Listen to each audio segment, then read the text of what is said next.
आज की वीडियो में मैं आपको पैसों से जुड़े ऐसे 10 नियम बताने वाली हूँ। अगर आपने अपनी लाइफ में उनको फॉलो कर लिया है तो आपकी जो फाइनेंशियल स्थिति है काफ़ी सेफ हो जाएगी और साथ ही काफ़ी स्ट्रॉन्ग हो जाएगी। ये सिर्फ अमीर लोगों के लिए नहीं बल्कि उस हर इंसान के लिए ज़रूरी है जो अपने फ्यूचर को सेफ रखना चाहते हैं, जो अपने फ्यूचर को सुरक्षित रखना चाहते हैं। तो फर्स्ट रूल की बात करते हैं, इमरजेंसी फंड। कम से कम आपको 1 साल का इमरजेंसी फंड ज़रूर रखना चाहिए।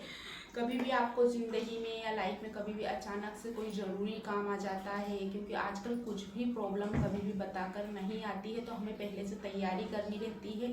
हमारे पास अगर इमरजेंसी फंड रहेगा तो हमें किसी की भी ज़रूरत नहीं पड़ेगी कि किसी से हमको लेना पड़ेगी। तो आपको पहले अपनी सेविंग को ज़रूर रखना चाहिए जिससे आपको समय आने पर किसी से मदद नहीं लेनी पड़े। तो आपको इमरजेंसी फंड ज़रूर रखना चाहिए।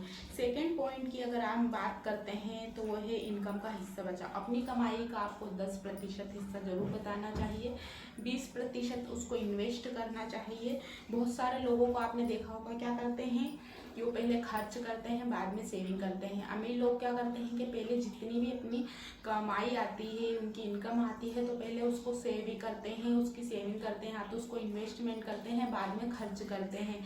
तो इससे क्या है कि उनकी जो सेविंग रहती है वो अच्छे से पूरी सेफ रहती है, सिक्योर रहती है, और बाद में वो देखते हैं, अपना बजट बनाते हैं, उस हिसाब से खर्च करते हैं। तो मान लीजिए आपकी सैलरी 20,000 रुपये है तो आपके पास 2 से 3 लाख का इमरजेंसी फंड या सेविंग जरूर होनी चाहिए, क्योंकि कभी भी अड़े बुद्धे समय में आपको वही काम आता है। थर्ड पॉइंट की बात करते हैं, कर्ज से बचना चाहिए। बहुत सारे लोगों को आपने देखा होगा मोबाइल लेना है, गाड़ी लेना है, या कुछ किसी को देखकर कोई सी भी उनके मन में आता है कि हमको ये चीज़ लेनी है, तो वो क्या करते हैं, EMI लेने लगते हैं, उधार लेने लगते हैं और बाद में तनाव में रहने लगते हैं। तो दिखावे से बचिए, कर्ज लेने से ज़रूर आपको बचना चाहिए। नंबर 4, तो खुद पर खर्च करना है। खुद पर इन्वेस्ट करने पर मैं हमेशा बोलती हूँ कि किताब हुई, हेल्थ हुई, कुछ नई स्किल सीखना है तो खुद पर इन्वेस्ट करिए, क्योंकि सबसे बड़ा निवेश आप खुद ही हैं। आगे चलकर वही आपको कमा कर देगा। अगर आप कुछ भी स्किल सीखते हैं तो आगे आप उससे कमाई कर सकते हैं। तो अपने आप पर इन्वेस्ट करिए, इसमें कभी भी कंजूसी ना करें, इसमें भी कतराएं नहीं। समय भी ना देखें कि इतना समय हमारे पास टाइम है, थोड़ी सी टाइमिंग निकाल कर अपने आप पर निवेश जरूर कीजिए। 5th पॉइंट की बात करते हैं, हेल्थ इज़ वेल्थ। अपनी सेहत पर पैसा जरूर खर्च करना चाहिए क्योंकि अगर आपका शरीर स्वस्थ रहेगा तभी तो आप पैसा कमा पाएंगे। अगर आप स्वस्थ ही नहीं, अच्छे से खान पान का ध्यान नहीं देते हैं, अच्छी सी डाइट नहीं लेते हैं, शरीर पर बिल्कुल भी ऐसा नहीं, बीमार हैं और काम लगातार कर रहे हैं, तो इससे आपका शरीर काम नहीं देगा। तो अपने ऊपर ज़रूर खर्च करिए, अपनी सेहत का ज़रूर ध्यान रखिए। 6 पॉइंट की बात करते हैं, क्वालिटी वाली चीज़ें।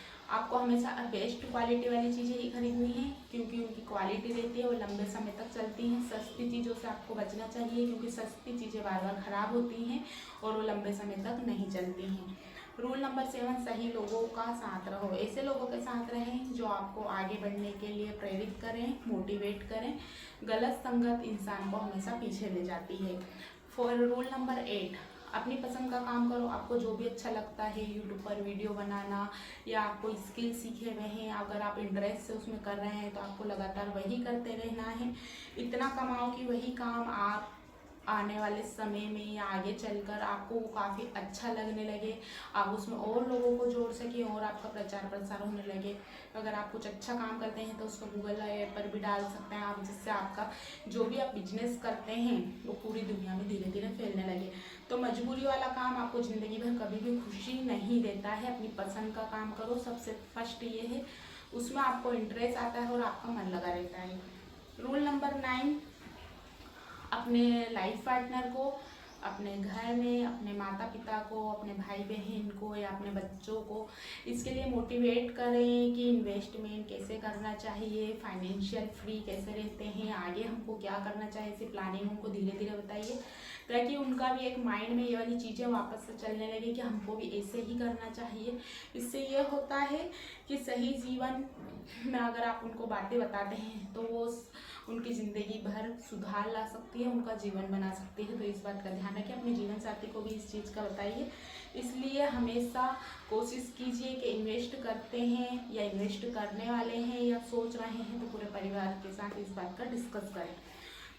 रूल नंबर 10, पैसे को कभी भी अपनी ज़िंदगी पर हावी बिल्कुल भी नहीं होने देना है। पैसा ज़रूरी ज़रूर है, लेकिन परिवार, शांति और खुशी से ज़्यादा ज़रूरी नहीं है। कहने का मतलब ये है, जहाँ आपको लगता है कि हमको जाना चाहिए, घूमना फिरना चाहिए, वो भी आपको करना है। अगर आप बचत ही करते रहेंगे, इन्वेस्ट ही करते रहेंगे, फाइनेंशियल वाली चीज़ों में ही लगातार लगे रहेंगे, तो अपनी लाइफ को एंजॉय नहीं कर सकते। तो लाइफ को एंजॉय भी करना है, इन्वेस्ट भी करना है, आगे वाले फ्यूचर के लिए निवेश करना है, आज़ादी से रहना भी है। तो ऐसे ही फाइनेंस से जुड़ी रिलेटेड वीडियो के लिए हमारे चैनल को फॉलो ज़रूर करें, चैनल को सब्सक्राइब करें, वीडियो को लाइक कीजिए और अपने फ्रेंड के साथ शेयर करना ना भूलें। आपको ऐसे ही और कौन सी वीडियो पसंद आती है, किस टॉपिक पर देखना चाहते हैं, और आपको ये पूरे 10 रूल में से यानी कि 10 रूल में से आपको कौन सा रूल पसंद आया, आप कमेंट्स कर हमको ज़रूर बताइए। Thanks watching for this video.